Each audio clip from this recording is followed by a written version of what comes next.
자, 친구들, 우리는 지금 갑신정변의 전개 과정을 이제 들어가려고 하고 있습니다. 우리 지난 시간에 어디까지 했었냐면은 아까 전에 어디까지 했었어요? 그죠? 우정천국 축하 파티에 이제 2부 행사로 이제 여러 민씨 관료들을 그리고 온건계합파 관료들을 모아놓고 거하게 7시부터 술 한잔을 합니다. 그리고 2시간 동안 거하게 술을 먹고 난 다음에 갑자기 주변에서 불이 났다는 소식이 들립니다. 불이야 불이야 불이야. 온건계합파 사람들 막 뛰쳐나갑니다. 어디 불이 나왔다고? 그때 김옥균, 박영효, 서광범 이런 부하들과 노비들이 그 온건계합파 사람들을 난도질하기 시작하죠. 그렇게 온건계합파 인물들이 하나 차례차례 쓰러집니다. 그리고 난 다음에 바로 왕이 살고 있는 왕이 지금 거처하고 있는 창덕궁으로 들어갑니다. 당시에는 경복궁에서 진무를 했고요. 창덕궁에서 생활을 했다고 합니다. 그래서 창덕궁으로 들어갑니다. 창덕궁으로 들어가서 당시 고종의 생활 패턴이 굉장히 빨리 갔다 그래요. 그래서 고종을 깨우고 명성황후를 깨우고 지금 큰일 났습니다. 저기 지금 민가에 불이 나고 지금 난이 일어난 걸 보니 지금 청나라 군대들이 여기 청나라에 우리 주둔하고 있는 병력들이 지금 우리 조선을 먹기 위해서 지금 반란을 일으켰습니다. 뭐 이렇게 이야기를 한 거예요. 명성황후가 믿지 않는 겁니다. 내 이놈 어느 안전이라고 지금 거짓말을 하느냐? 명성황후 정말 어떻게 보면 정말 영리한 사람이에요. 그러니까 야 김옥균도 이것들 다 예상했죠. 그래서 명성황후 믿지 않고 이렇게 막 서로 어서 피신을 하셔야 됩니다. 어디 네가 뭐 왕에게 이래라 여기 가라 저기 가라 하느냐 막 이러고 있는 그런 상황에서 창덕궁에서 폭약 소리가 납니다. 뻥뻥. 김옥균이 자신의 부하에게 이런 이야기를 한 거죠. 내가 만약에 5분 이내로 전하를 모시고 나오지 않으면은 이 폭약을 터뜨려라. 폭약 소리에 놀란 고종과 명성황후는 아이고 머리나 얼른 김옥균의 안내에 따라 창덕궁을 빠져나옵니다. 창덕궁을 빠져나와 경우궁이라는 굉장히 작은 그냥 건물 하나만 있어요. 경우궁이라는 굉장히 작은 궁궐로 들어갑니다. 거기로 들어가서 김옥균이 고종과 명성황후를 보호해 준다라는 명목으로 그렇게 경우궁을 감싸고 있습니다. 말이 보호지 감금이죠. 그러니까 최고 권력자가 지금 감금당하고 없는 상황입니다. 어떻게 보면 그러니까 정변에서 성공한 거나 다름이 없지요. 이게 바로 갑신정변의 첫째 날입니다. 둘째 날입니다.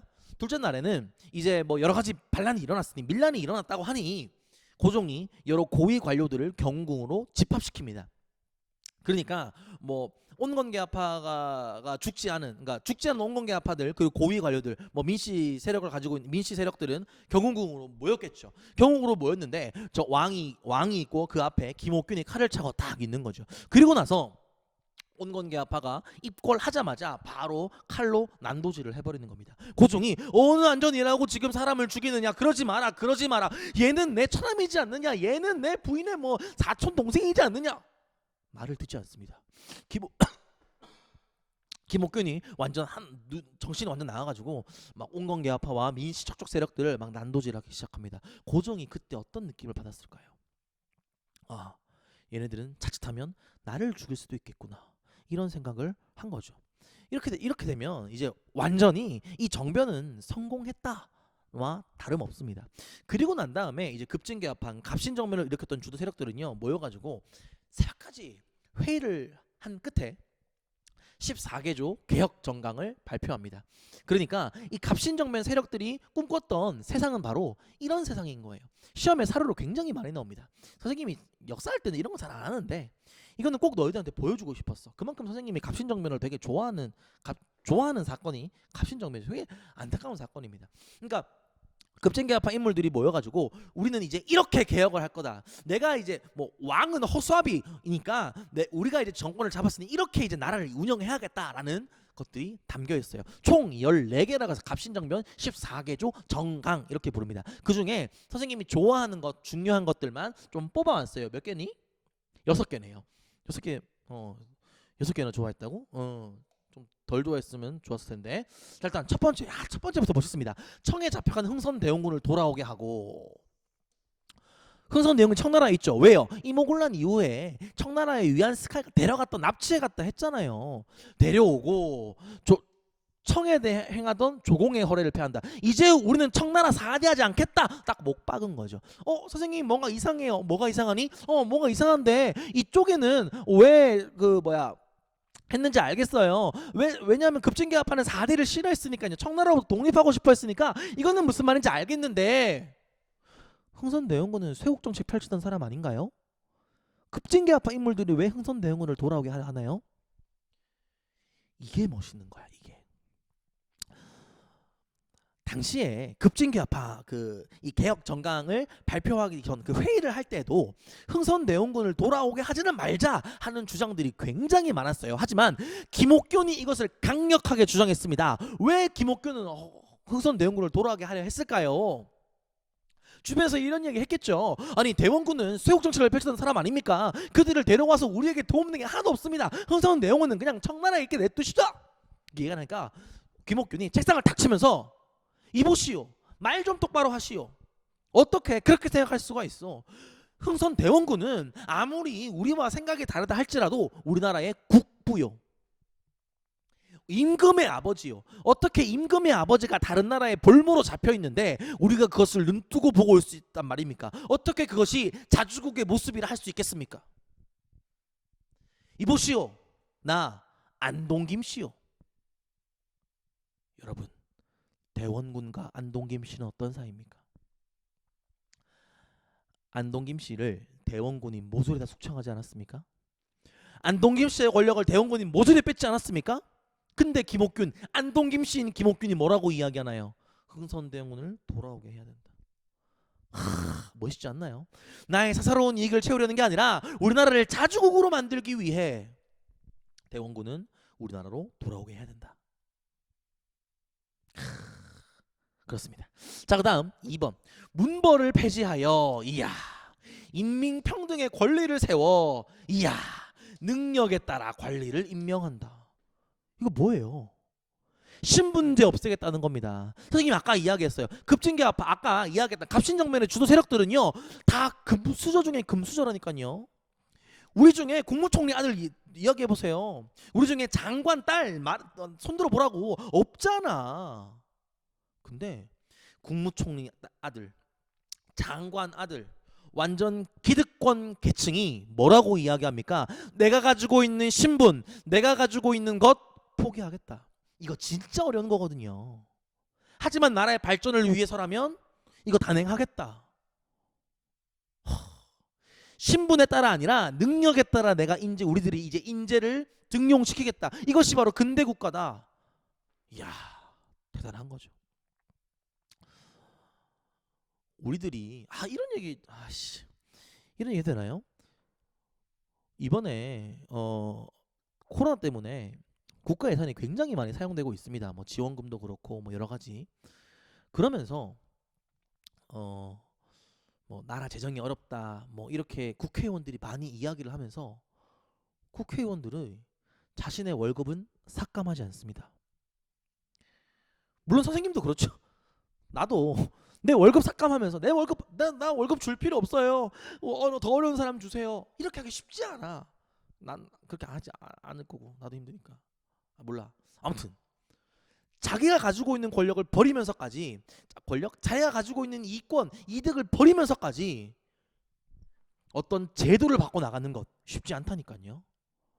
하지만 우리 갑신정변의 주도 세력들은 한다고요. 대단한 거죠. 그다음 이 지조법이라는 게 세금 제도입니다. 그 세금 제도. 왜냐하면 세금 때문에 백성들이 너무너무 힘들었으니까 세금 제도를 개혁하고 그 백성 보호한다. 그리고 세금 국가 재정을 확보한다. 명성한 것 때문에 국가 재정 파탄 났잖아요. 그리고 이 모든 재정은 호조에서 통할한다. 야, 이 김옥균이 이렇게 갑신정변을 성공하고 난 다음에 자기가 영의정 자리에 오르지 않습니다. 최고 권력자 자리에 오르지 않아요. 그 김옥균이 뭘 하냐면 호조 참판합니다. 호조 판서해요. 그러니까 돈만 딱 쥐고 있는 거예요. 세금제도 개편하고 그리고 국가 재정을 넉넉히 양반들에게 돈을 더 거둔 다음에 내가 그 돈 꽉 쥐고 있겠다. 어떤 누구도 못 믿는다. 어떤 다른 사람들이 이 좀 지고 있으면은 흥청망청 다른 곳에 자기 이익을 쓸 건데 나는 이거 호조판서 하면서 내가 이거 관리하겠다. 그다음 세 번째. 이 세 번째와 네 번째가 야 정말 대단합니다. 대신과 참차는 의정부에 모여 정령을 의결하고 반포한다. 그러니까 의정부에서 회의하고 결정해서 반포한다는 거예요. 누가 빠졌어요? 나라의 중요한 일을 결정하는 한 사람이 빠졌잖아요. 왕이 빠졌어요. 왕은 지금 중요한 결정 한다 안 한다? 안 한다. 의정부에서 대신과 참찬들은 의결하고 확정 짓는다. 그리고 의정부 6조의 모든 불필요한 기능을 없앤다. 이건 무엇을 말하는 거냐 하면은 적지 마세요. 입헌 군주정을 이야기하고 있습니다. 입헌 군주제, 입헌 군주정 뭡니까? 헌법으로 나라를 다스리는 그러니까 군주제가 두 개의 형태가 있습니다. 전제군주정, 전제군주제 그리고 입헌군주제. 그러니까 군주라는 말은 왕이나 황제가 있다는 거예요. 근데 전제군주제는 뭐냐면 왕이나 황제가 모든 권한을 가지고 있는 것을 전제군주제라고 합니다. 그런데 입헌군주제는 뭐예요? 왕은 그냥 허수아비로 세워두는 거예요. 그리고 헌법이 법률이 그리고 그 법을 만드는 대신과 참찬 지금으로 말하면 국회의원들이 정치를 해나가겠다. 그러니까 군대국가로 개혁하겠다라는 거예요. 대단합니다. 이런 대단한 생각들을 가지고 이런 대단한 생각들을 가지고 개혁정강 14개조를 발표합니다. 그리고 그렇게 이제 개혁을 차례차례 진행하죠. 이게 둘째 날이었습니다. 셋째 날 저녁 갑자기 서재범이래요. 서재범 선생님 힘든데 서광범이가 급하게 뛰어옵니다. 옥균형님 지금 청나라의 군대가 몰려오고 있다고 합니다. 뭐? 청나라의 군대가 몰려오고 있다고? 그래봤자 1,500명밖에 없잖아. 우리 일본 군대도 있고 우리 군대도 있으니까 잘 막아낼 수 있을 거야. 아니요. 지금 1,500명의 군사가 아니라 3,000명의 군사가 이쪽으로 몰려오고 있어요. 그러니까 청프 전쟁 때문에 우리나라에서 빠졌던 1,500병 군사가 다시 우리나라로 들어온 겁니다.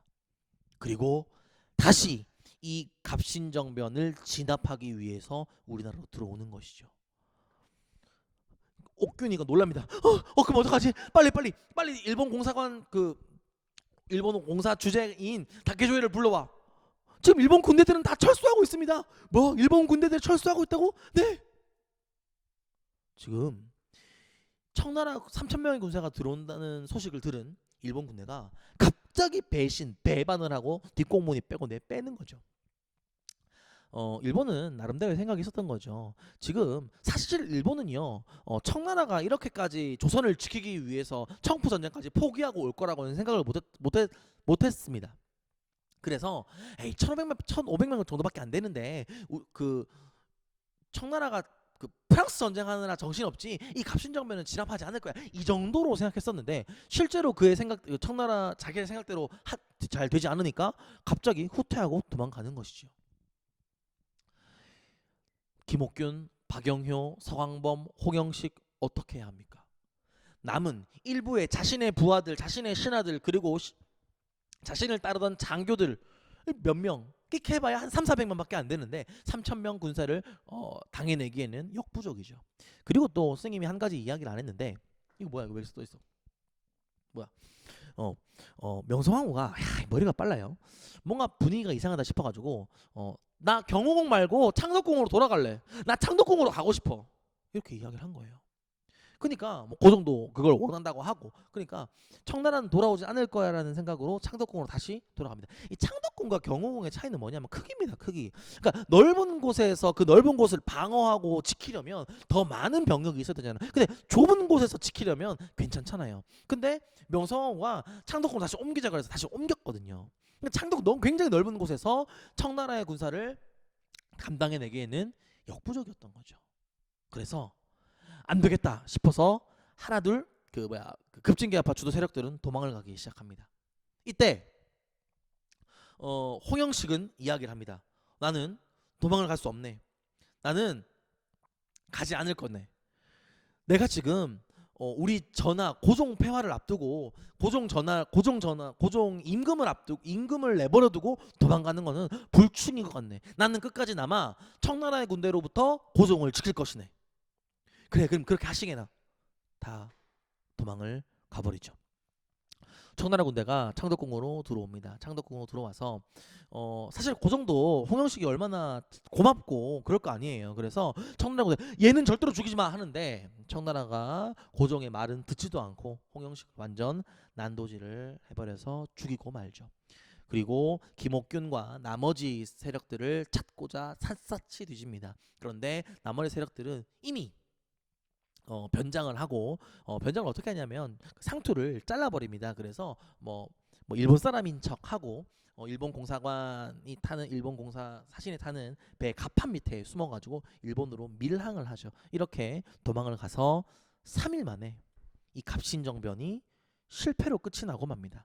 우리는 이것을 뭐라고 부르냐면 그래서 이 갑신정변을 3일천하 이렇게 부르기도 합니다. 자, 그러면 전개 과정을 선생님이 설명은 다 했는데 하나씩 좀 적어보도록 할게요. 우정, 총국, 개국, 축하연대.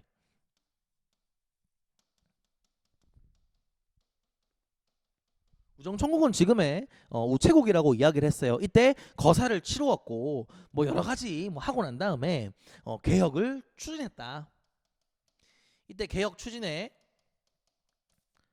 대표 내용은 개혁정강 14개조 개혁정강 14개조 개혁정강에 잘 나와 있다. 우리 교과서에 이게 나와 있으니까 여러분 알아두시면 되겠습니다.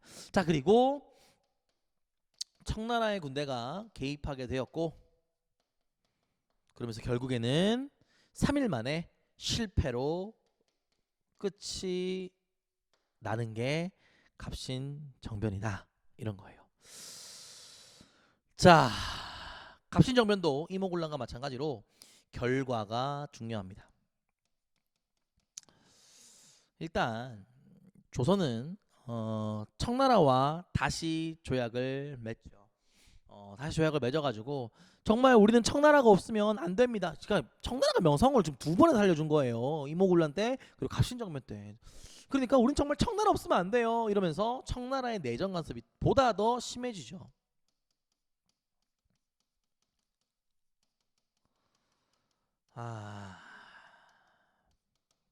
그리고 일본과도 조약을 체결하는데 우리는 그 조약을 한성조약이라고 합니다.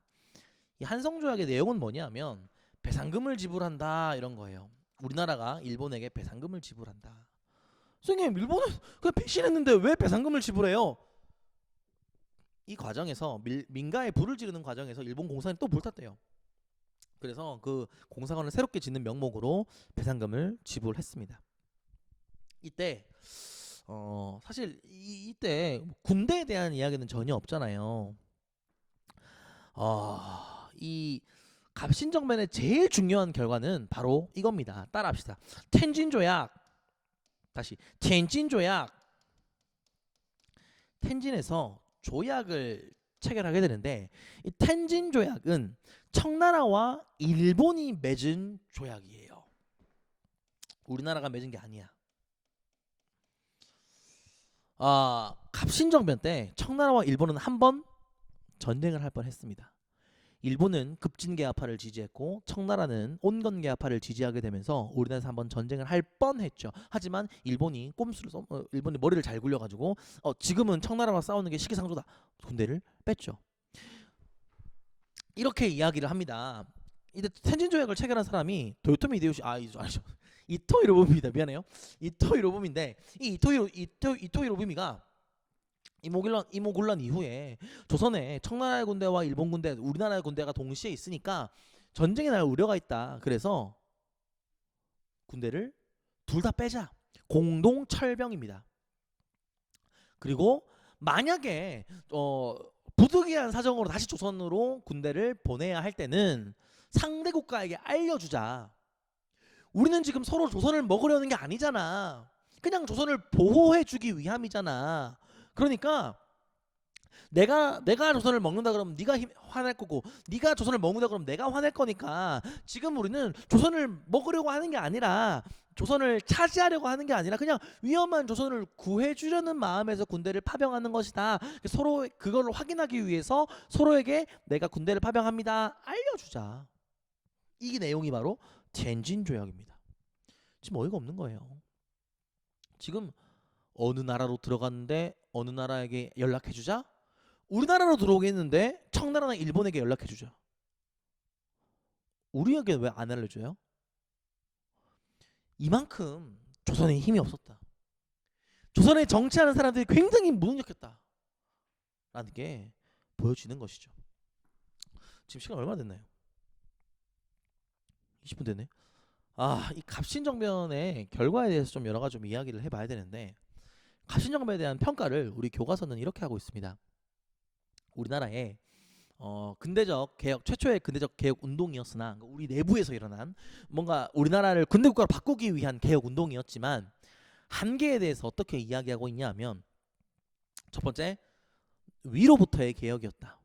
그리고 두 번째 너무 급진적이었다. 그래서 민중의 지지를 받지 못했다. 그리고 일본의 도움을 받았다. 이렇게 이야기를 하고 있습니다. 사실 셋 다 맞는 얘기죠. 무슨 말이냐면, 너무 그 위로부터의 개혁이었다. 그러니까 이때 당시에 대중들이 원하던 건 뭐였냐 하면은, 대중들은 먹고 사는 문제였어요. 지금 뭐 이런 뭐야 갑자기 생각, 입헌군주정을 하든 뭐 세금을 뭐 네가 통과하든 다 상관없다. 지금 나는 당장 먹을 게 없는데, 지금 당장 나는 먹고 살 수 있는 곡식을 얻을 수 있는 땅이 하나도 없는데, 여기에 대해 걱정하고 있는데 토지 개혁에 대한 내용이 전혀 없습니다. 지금 땅을 가지고 있는 모든 사람들을 뺏어와서도 농민들에게 나눠준다, 이런 내용이 없다고요. 그러니까 대중들이 여기에는 관심이 없는 거예요. 그리고 또 이들이 대중들의 니즈를 파악하지 못했던 거죠. 대중들의 요구를, 대중들의 가장 가려운 부분들을 파악하지 못했던 거죠. 이것이 바로 위로부터의 개혁이다. 밑에 있는 대중들이 뭘 원하는지 몰랐다. 다음 두 번째, 너무 방법이 급진적이었다.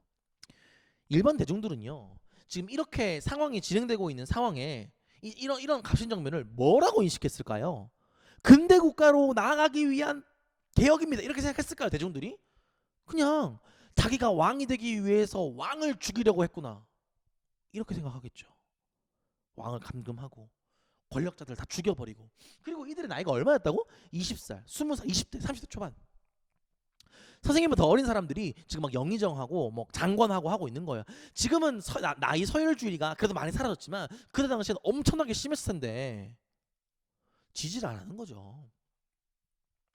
그러니까 방법이 너무 좀 어떻게 보면 너무 급진적이긴 하죠. 생각을 해보세요. 너희들이 선생님이 너무 마음에 안 든다고 어떤 애가 예를 들어 선생님 뺨을 탁 때렸어요.